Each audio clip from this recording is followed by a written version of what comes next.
Thank God for truckers. American truckers are the foot soldiers who are really carrying us to victory. They've done an incredible job. We've had no problems. It's just been great. President Donald Trump, April 16th, 2020. During a White House event in the spring of 2020, former President Trump and Transportation Secretary Elaine Chao, flanked by trucks and commercial drivers, celebrated truckers. Trump praised truckers for their tireless, essential work to deliver much-needed supplies to people managing the early COVID-19 crisis. Secretary Chao declared, "You're America's heroes," and noted recent DOT orders to temporarily suspend HOS requirements.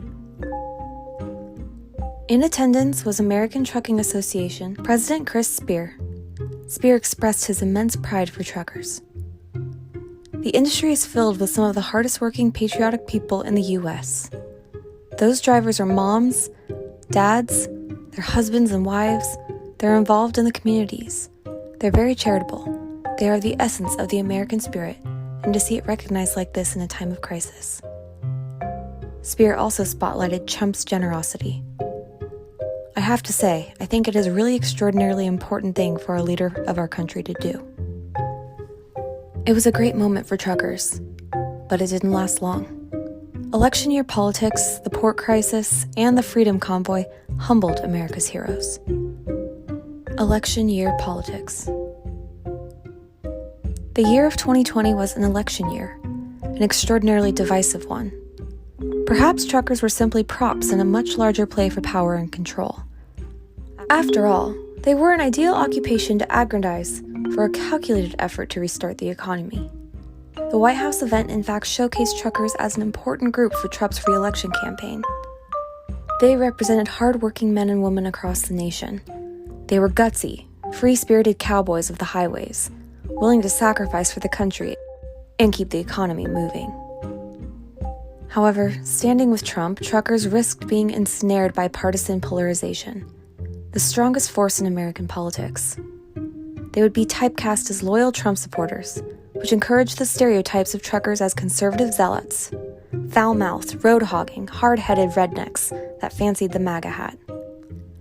No longer anonymous essential workers toiling on long stretches of highway alone every day, Trump elevated them to heroes.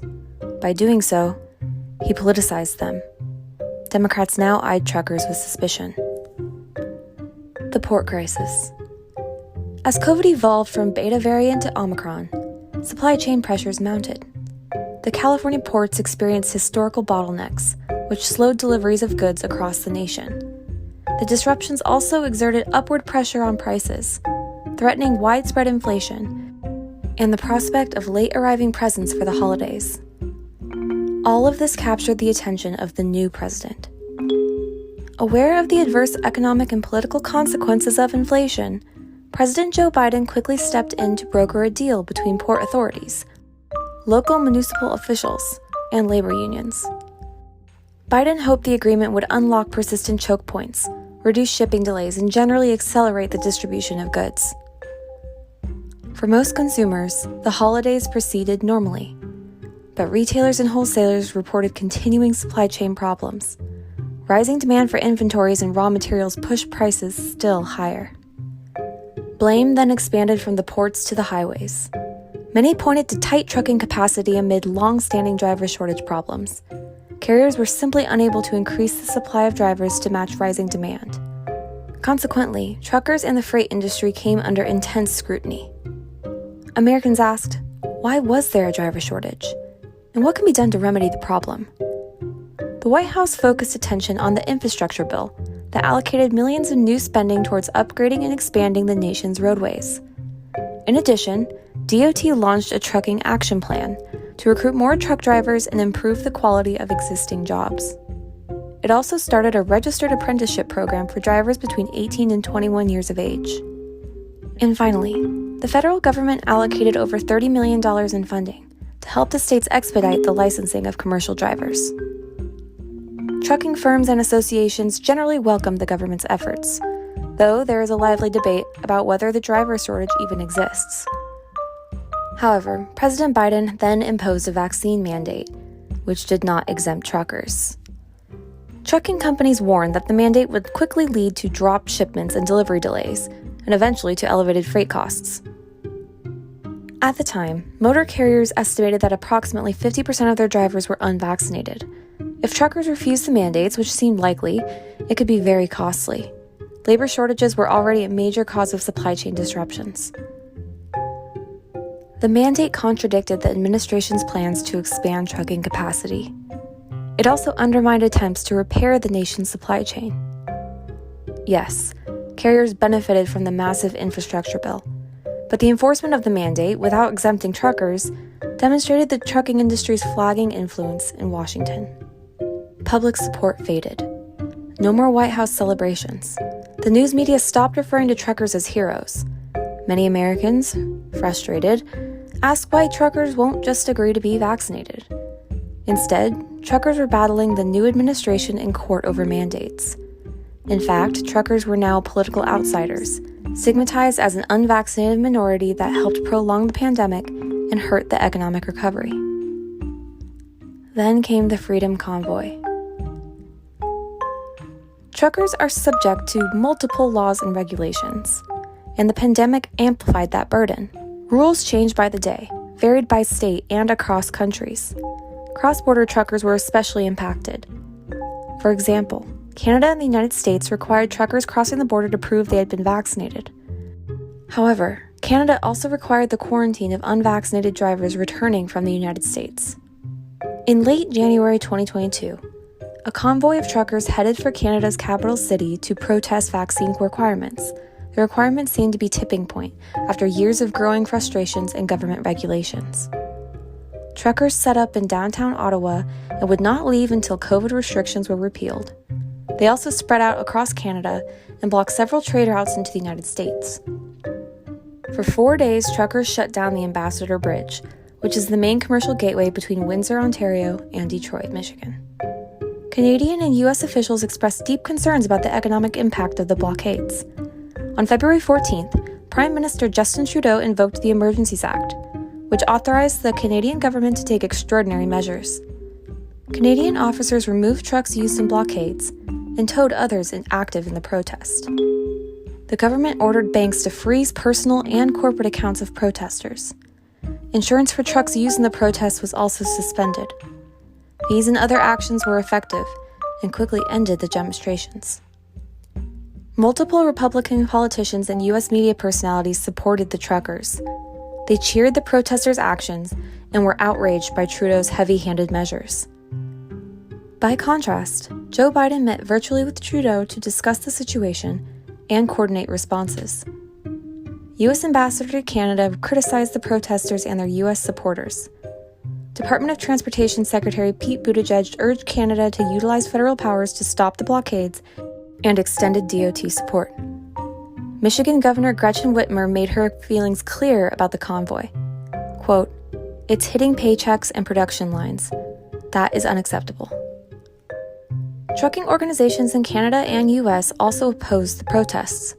Teamsters Canada, representing thousands of professional drivers, said the protest, quote, "serves to delegitimize the real concerns of most truck drivers today," and, quote, "the despicable display of hate led by the political right and shamefully encouraged by elective conservative politicians does not reflect the values of Teamsters Canada," end quote.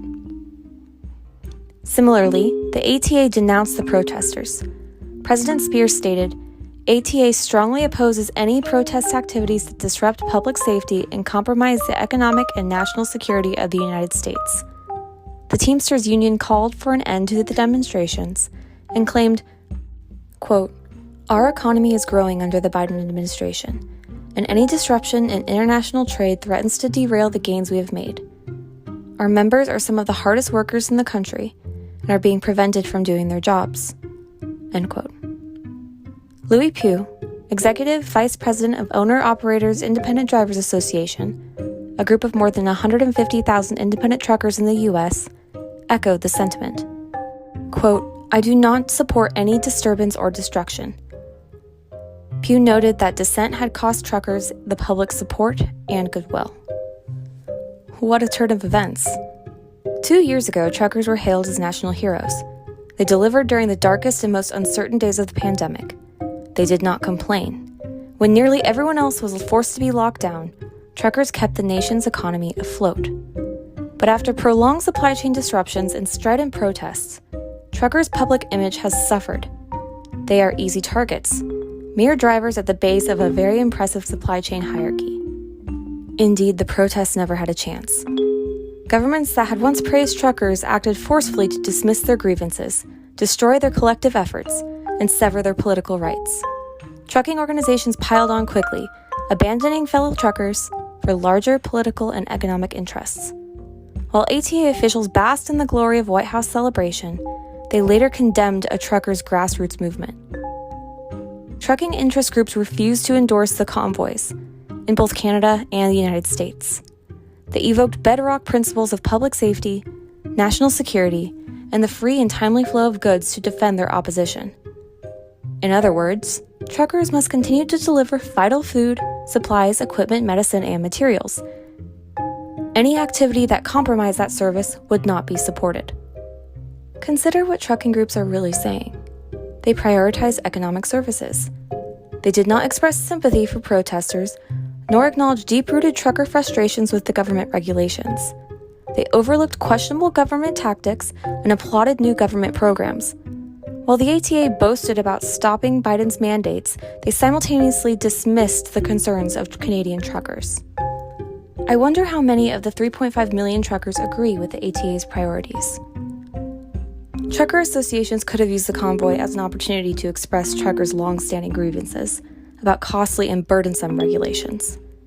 They could have focused attention on the acute shortage of overnight parking spots for drivers and taxing ELD requirements. These are the issues that drivers care about and the issues that directly influence their safety and well-being.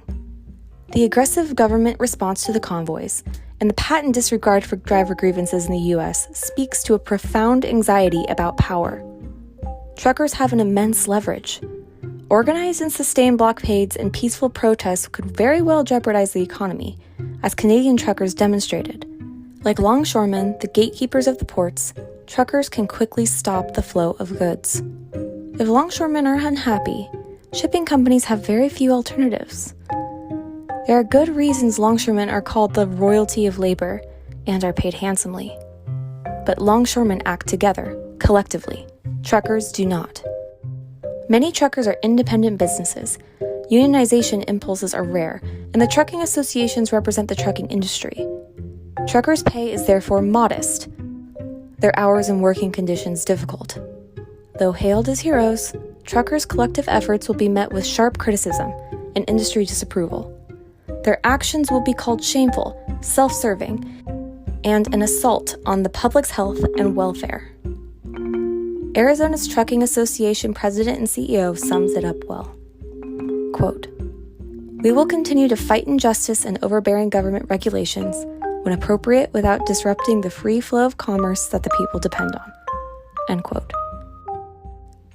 In other words, truckers, stay in your place. Stick to driving.